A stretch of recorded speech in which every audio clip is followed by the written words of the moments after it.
The iron fist of tyranny crushes the human spirit.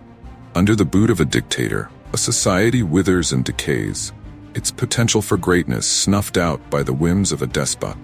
Throughout history, we have seen this tragic pattern play out time and time again. A charismatic leader rises to power, promising strength, stability, and glory. People, yearning for change and a better future, embrace this strongman and elevate him to supreme authority. But invariably, absolute power corrupts absolutely. The mask of benevolence slips away, revealing the grotesque visage of tyranny underneath. What starts as consolidation of power in the name of efficiency becomes a stranglehold on every aspect of civic life. Dissent is crushed. Free speech is muzzled. The press becomes a mouthpiece for propaganda. Elections, if they are held at all, become a sham. Their outcomes predetermined, opposition candidates silenced or imprisoned. The judiciary loses its independence. Becoming a puppet of the regime, law enforcement and the military swear loyalty not to the Constitution or the people, but to the dictator himself.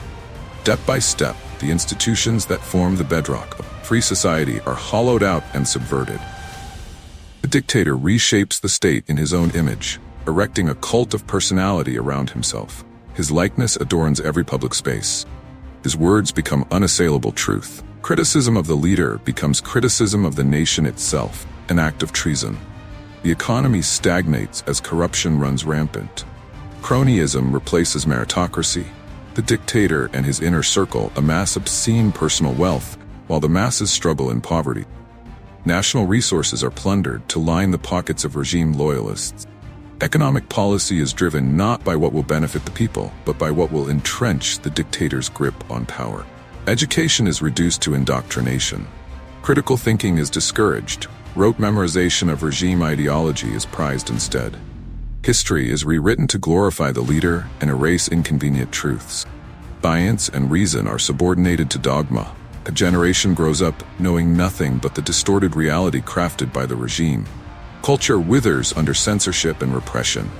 Art loses its power to challenge and inspire, becoming merely decorative or crudely propagandistic. Vibrant traditions are replaced by hollow state pageantry. Intellectuals are viewed with suspicion. Many flee into exile. Those who remain must conform or face punishment. The human cost is devastating. Lives are destroyed for the pettiest of infractions against the regime. A careless word, a forbidden book, an unsanctioned gathering. Any of these can lead to imprisonment, torture, or worse. Families are torn apart as some members are taken away in the night, never to be seen again. A climate of fear and suspicion poisons every relationship. No one knows who might be an informant. Trust breaks down. Those who dare to resist bonds face terrible consequences. Protesters are met with brutality. Labor organizers disappear.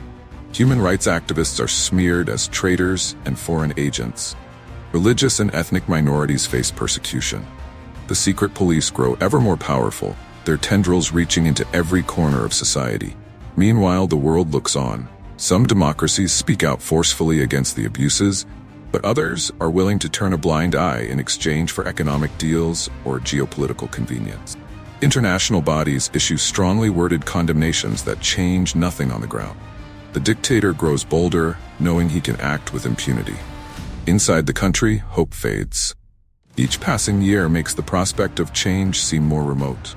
The young have known no other system. Old have forgotten what freedom truly means. Apathy sets in. People focus on day-to-day survival rather than lofty dreams of liberty. The regime's propaganda starts to ring true simply through sheer repetition.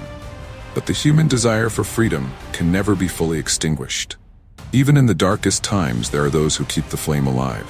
They pass banned books in secret. They listen to forbidden broadcasts. They whisper jokes mocking the leader. They teach their children about democracy and human rights. They document abuses, hoping that one day justice will be served. These small acts of defiance may seem futile in the face of overwhelming state power, but they matter. They preserve the memory of what was lost and the hope of what might yet be regained.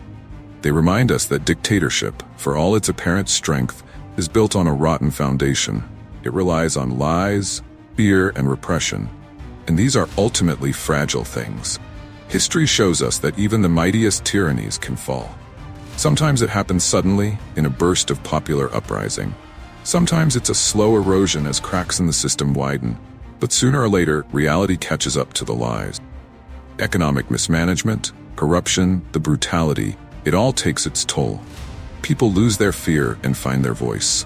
When that day comes, the true weakness of dictatorship is revealed. Cut off from genuine popular support, isolated from truth, the regime discovers it is built on sand. Those who once slavishly obeyed begin to question. Those who once informed on neighbors stand with them instead. The security forces realize they face a choice between defending a doomed system or siding with their fellow citizens. Fall of a dictatorship is a moment of profound hope and possibility, but it is also fraught with danger. The aftermath can bring chaos, score settling, economic turmoil. Building a genuinely free and just society is a monumental task.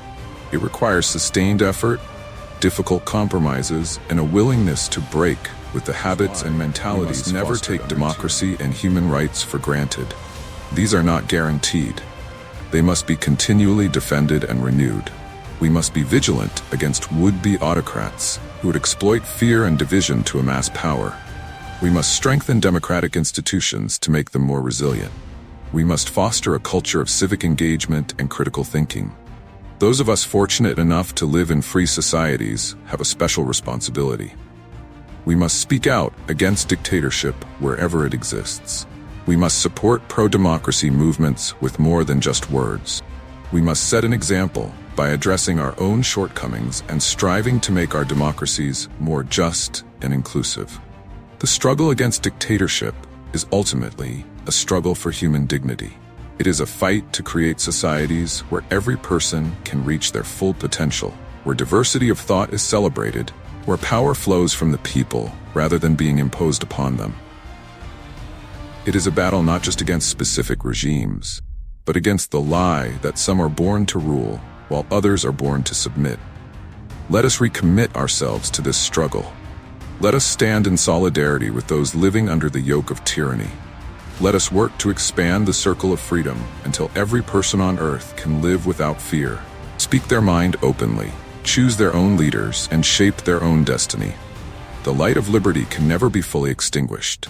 Together, we can ensure it burns ever brighter, dispelling the darkness of dictatorship once and for all.